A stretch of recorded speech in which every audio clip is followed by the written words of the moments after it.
Ça a été un investissement de 50 millions à l'époque. Alors, c'était beaucoup d'argent. Ça, c'est le grand camp d'éducation. Le grand camp familial d'éducation. Et maintenant, tous les CEP se donnent là, tous les cours avancés. Les CEP, c'est quoi ça? Le congé éducation payé. Ça aussi, c'est dans la tradition TUA. Exact. Travailleurs unis d'automobile, de négocier un sou de l'heure pour l'éducation. Exactement. Donc, l'éducation payée par l'employeur, l'éducation syndicale payée par l'employeur. Exact. Et la scène est devenue 2 cents, 3 cents, 5 cents, d'autres endroits 10 cents. Et effectivement, la formation avancée est toute financée par les employeurs. Parce que c'est eux autres qui nous forcent à aller en arbitrage, c'est eux autres qui nous forcent à faire des griefs, c'est eux autres qui... Donc, il faut qu'ils nous apprennent, il faut qu'on sache comment bien faire ces choses-là, finalement. Mais tout ça pour te dire que ça a été aussi exceptionnel, cette scène-là. Après ça, on a eu le Fonds de justice sociale. Oui. Ça a été une autre scène négociée. Qui était un fonds, au fond, de solidarité internationale. Exactement ça. Négocié de la même façon.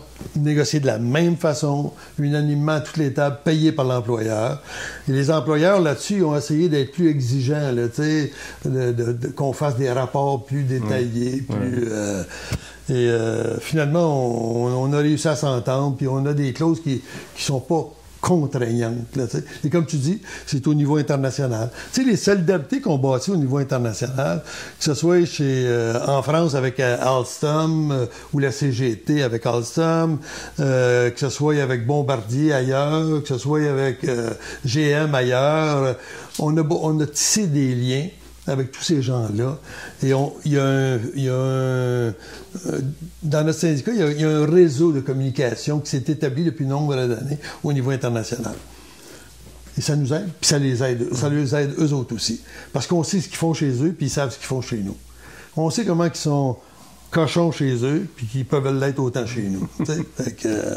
Mais c'est bon, parce qu'au moins, c'est quelque chose que l'international, c'est pas rien que les Américains, c'est mondial.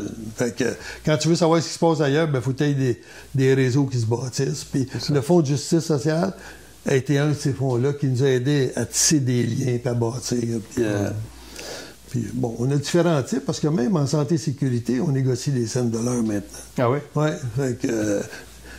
Mais ça, c'était pas dans la culture de tous les syndicats de faire ça. Là, je veux dire, donc, c'était un peu unique. Puis, on a réussi à faire quelque chose de bien. Puis, c'est pour l'avenir. Puis, ça consolide le mouvement syndical et les organisations syndicales.